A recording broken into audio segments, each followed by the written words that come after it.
अस्सलाम वालेकुम। आज हम कंसोलिडेशन ऑफ केसेस की जो लीगल टर्म है उसको समझने की कोशिश करेंगे कि ये कंसोलिडेशन ऑफ केसेस क्या होता है। बाज़ दफ़ा देखने में ये सूरत हाल आई है कि जो पार्टीज़ होती हैं उनके केसेस मुख्तलिफ़ अदालतों में पेंडिंग होते हैं। अगर फैमिली केसेस की बात करें तो बाद दफ़ा ये देखने में आया है कि जो डाउरी आर्टिकल का यानी सामान जहेज़ का केस है वो किसी एक अदालत में चल रहा है, मेंटेनेंस का केस जो है वो किसी और अदालत में चल रहा है, बच्चों की कस्टडी का केस किसी और थर्ड किसी जज साहब के पास है। तो इस तरह से जो भी पार्टीज़ होती हैं जिन्होंने एक दूसरे के ख़िलाफ़ केसेस किए होते हैं, ना सिर्फ उनको थोड़ी परेशानी का सामना करना पड़ता है, इनकन्वीनियंस हो जाती है उनके आने जाने में और केसेस को परसू करने में, बल्कि कोर्ट के लिए भी बाज़ दफ़ा ये मुश्किल हो जाती है फ़ैसला करने में, क्योंकि अगर मुख्तलिफ़ अदालतों में केसेस चल रहे हैं, दोनों पार्टीज़ के दरमियान पार्टी सेम है, तो उसमें कन्फ्लिक्टिंग जजमेंट्स जजेस की तरफ से आ सकती हैं। उसकी एप्रीहेंशन होती है, उसका खदशा होता है कि एक जज साहब जो है अगर वो किसी एक केस को परसू कर रहे हैं, देख रहे हैं, उसको ट्राई कर रहे हैं, वो उसमें हो सकता है कि अगर कोई ओपिनियन दें तो कोई जो दूसरे जज साहब हैं जिनके पास उन्हीं पार्टीज़ का कोई और केस चल रहा है, उन्हीं फैक्ट्स के ऊपर हो सकता है वो कोई और ओपिनियन दें। तो इस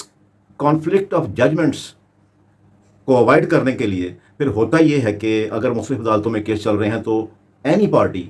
मुद्दई पार्टी या मुद्दालय पार्टी, वो डिस्ट्रिक्ट जज साहब के पास एप्लीकेशन देते हैं कि जनाब हमारे ये फैमिली केसेस जो हैं ये मुख्तलिफ अदालतों में चल रहे हैं, तो इनको उठा करके किसी एक अदालत में इनको ट्रांसफ़र कर दिया जाए, ताकि एक तो इनकन्वीनियंस जो है पार्टीज़ की उससे बचा जा सकता है, और दूसरा कॉन्फ्लिक्ट ऑफ जजमेंट्स यानी जो जजेस खदशा है कि वो डिफरेंट ओपिनियन अपने अपनी देंगे तो उससे कन्फ्लिक्ट ऑफ जजमेंट्स जो है वो हो सकती है। तो लिहाजा ये तमाम मैटर्स जितने भी हैं हमारे दरमियान पार्टीज़ के दरमियान, ये किसी एक जज साहब के को शिफ्ट कर दिए जाएँ, उनको ट्रांसफ़र कर दिए जाएँ, ताकि एक कंसोलिडेटेड एक ही फैसला आए। और फिर जो डिस्ट्रिक्ट जज साहब हैं वो फिर इस तरह से मुख्तलिफ अदालतों में जो केसेस ट्राई हो रहे होते हैं, चल रहे होते हैं, उनको उठा करके किसी एक अदालत को ट्रांसफ़र कर देते हैं कि वो उसका फ़ैसला करे। तो इस तरह से इसको कहते हैं consolidation of cases. Family case में जिस तरह मैंने अभी अर्ज़ किया, तो ये फैमिली केसेस में भी इस तरह की सूरत होती है, और सिविल केसेस में भी ऐसी सूरत होती है। बाज़ दफ़ा ये होता है कि मुद्दई ने मुद्दालय के ख़िलाफ़ जो केस किया है वो किसी एक सिविल कोर्ट में चल रहा है, इसी तरह मुद्दालय ने मुद्दई के ख़िलाफ़ उसी फैक्ट्स की बुनियाद पे जो केस किया है वो किसी और अदालत में चल रहा है। तो उस सूरत में भी कन्फ्लिक्ट ऑफ जजमेंट्स से को अवॉइड करने के लिए दोनों पार्टी में से कोई एक डिस्ट्रिक्ट जज साहब के पास अंडर ऑर्डर 2 रूल 3 रेड बिल सेक्शन 151 सीपीसी एक एप्लीकेशन देते हैं कि जनाब हमारे जो केसेस हैं जो मुख्तलिफ अदालतों में चल रहे हैं उनको वहाँ से उठा करके किसी एक कोर्ट को एंट्रस्ट कर दिए जाएँ, ताकि कन्फ्लिक्ट ऑफ जजमेंट ना हो। तो इस तरह से ये जो प्रोसीजर है इसको कहते हैं कंसोलिडेशन ऑफ केसेस, यानी कंसोलिडेट करना, एक ही जगह पे इकट्ठा कर देना। अब जहाँ तक सिविल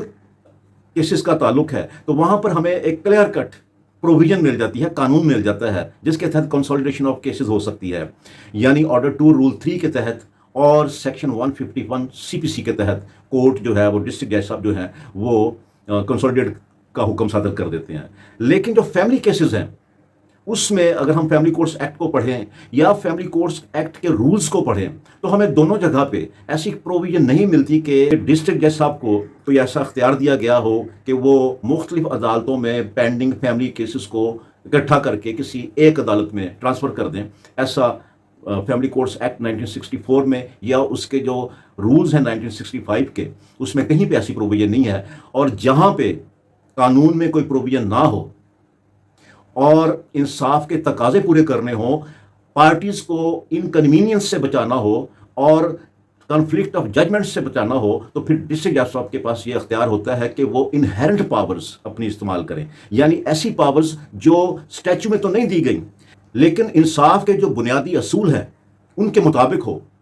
ताकि पार्टीज़ को परेशानी ना हो और मुख्तलिफ जजेस मुख्तलिफ किस्म की कोई डिग्री या जजमेंट पास ना कर दें। तो इसको अवॉइड करने के लिए फिर डिस्ट्रिक्ट जज साहब इनहेरेंट पावर्स यूज़ करते हैं, यानी दूसरे लफ्ज़ों में आप कह लें कि फिर वो सवाबदीदी अख्तियारात इस्तेमाल करते हैं, इनहेरेंट पावर्स यूज़ करते हैं। तो उसके तहत फिर केसेस को कंसोलिडेट करके किसी एक अदालत में ट्रांसफ़र कर दिया जाता है।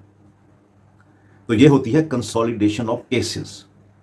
اور اسی طرح سے پھر اسی کی بنیاد پہ کیونکہ کنسالیڈیشن آف کیسز ہو جاتی ہے تو اسی بنیاد پہ پھر کنسالیڈیشن آف ججمنٹ بھی ہو جاتی ہے. امید ہے کہ آپ کو کنسالیڈیشن آف کیسز کی تھوڑی سوجھ بوجھ ہوئی ہوگی. میرا نام ہے غظفر ایڈوکیٹ. میں 1993 سے شعبہ وکالت سے منسلک ہوں. 32 سال سے زیادہ مجھے عدالتوں میں کیسز کرتے ہوئے ہو گئے ہیں. لاہور میں رہائش پذیر ہوں.